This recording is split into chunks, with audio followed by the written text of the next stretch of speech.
Okay, so get this right. Today, we are diving into a deep dive, and it involves, get this, a hitman who was also a monkey. Okay. Yeah, so we're talking Hit Monkey. Wow. He's a Marvel Comics character, and he kind of throws any traditional idea we have about assassins out the window. Yeah, it's fascinating how this character, really flips that on its head. We think of these hardened humans, shrouded in mystery, living in the shadows, and then you have Hit Monkey, a Japanese macaque. Yeah, with a gun. Yeah, and a surprisingly complex backstory. And that's what we're doing today. Yeah. We are using excerpts from the Marvel Fandom Wiki on Hit Monkey. Okay. And it's got all the details about his origins, his motivations, and his, should we say, his unique journey. It's a story that really makes you kind of question, your own moral compass. Oh, yeah. Where do you even begin to judge a hitman monkey? Right. Where do you even start with that? Yeah. It's kind of wild, but it all starts Okay. in the snowy mountains of Japan. Okay. So picture this. A lone, wounded assassin on the run from probably a lot of angry people. He stumbles upon this clan of Japanese macaques who are living this surprisingly zen existence. Right, and you might expect them to be terrified. Right. But instead, they take him in, right? Yes. They nurse him back to health. It's like that purity. It speaks to a certain innocence and purity Yes. that contrasts so sharply with this assassin's world. Totally. And meanwhile, our little Hit Monkey is watching this all unfold. Right. And he's just a youngster at this point.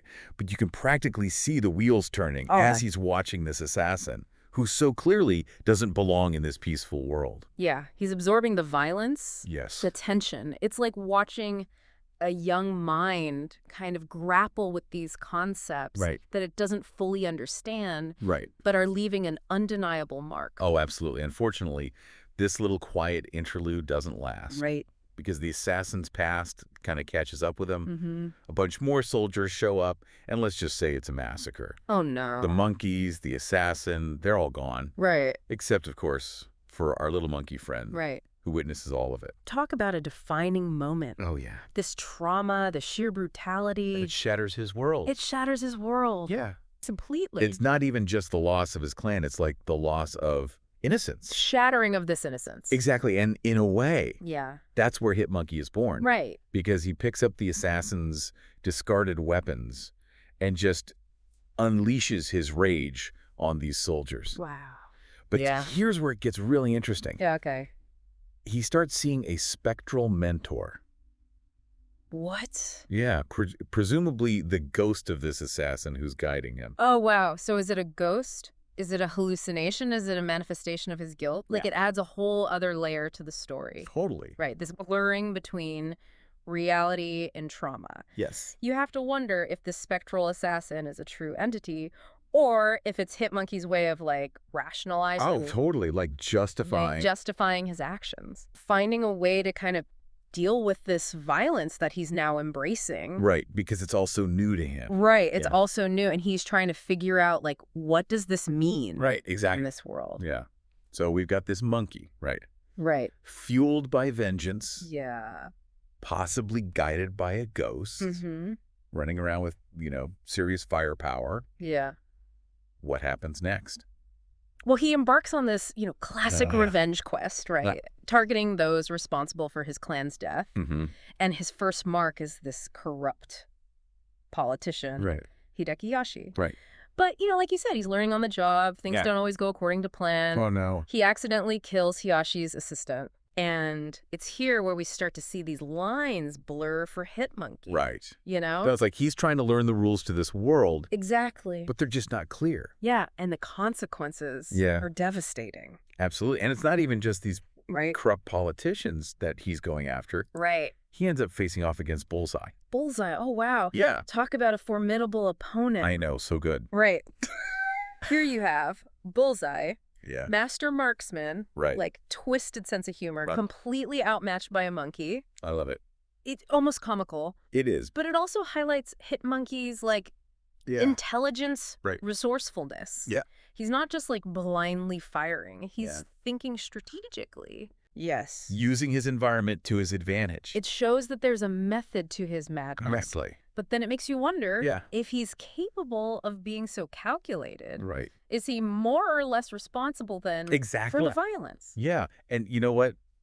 The encounter with Bullseye takes another turn. Okay. Bullseye is humiliated. Right. Of course. Defeated by a monkey. Yeah. This defeat fuels his own rage. Right. Driving him to commit even more violence. Oh, wow. And so it shows how Hitmonkey, despite his intentions, is now part of this cycle of vengeance. So he's perpetuating the problem. He's perpetuating it. Wow. Yeah. And it all comes to a head with the death of Masami, who's a fashion model. Who gets caught in the crossfire of one of his missions. Yeah, it's a tragic loss. It is. Right. It is. And this loss really pushes him to this belief that he needs to be a necessary evil. Right. This idea of a necessary evil is so interesting, don't you think? Oh, yeah. Because it forces us to confront all those uncomfortable questions of like, do the ends justify the means? Right.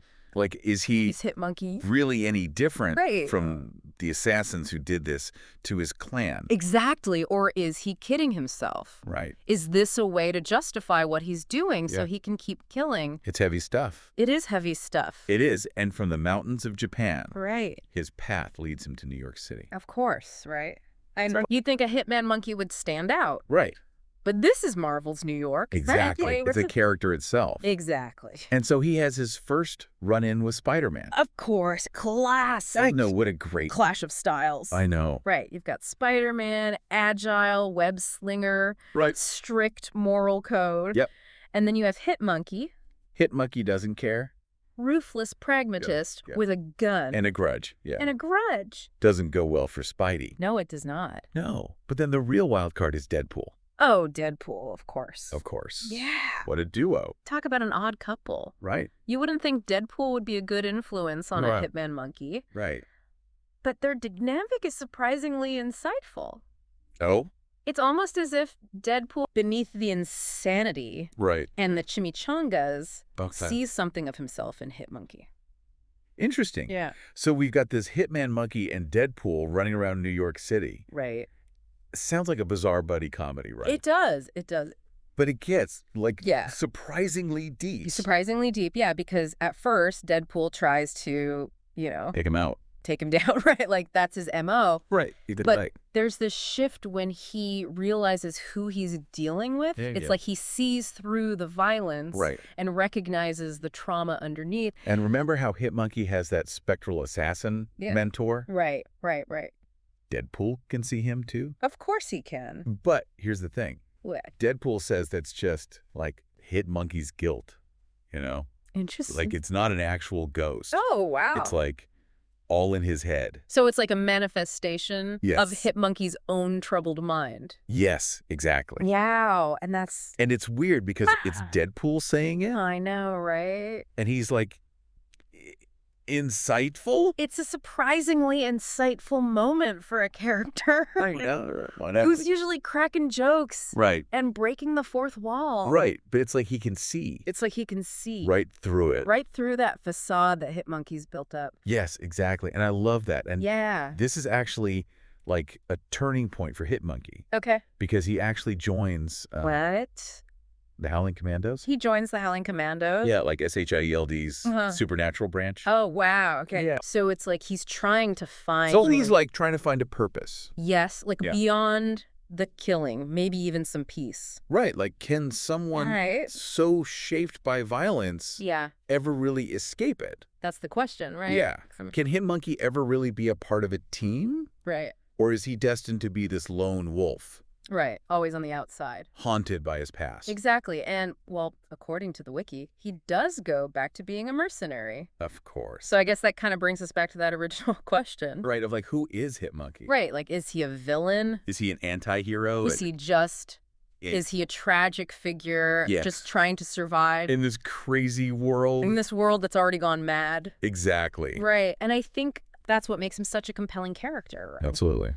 Because there are no easy answers. He's a hitman. He's a monkey. Right. He's a product of all this trauma and violence. Yeah. But he's also capable of these moments of like... Yeah. intelligence and compassion. Right, and he makes you question. You don't know what to think. Everything you thought you knew about heroes and villains. And revenge and the nature of revenge. Yeah, he just flips it all on its head. If you're looking for a deep dive into, like, the darker corners of the Marvel Universe, Oh, yeah. Hitmonkey's your guy. Hitmonkey is where it's at. You can find him in various comic book runs. Mm-hmm. There's even an animated series. He really makes you think, you know? He does. He's one of those characters that stays with you long after you finish the story. And it makes you wonder if those bananas were really worth it. Right.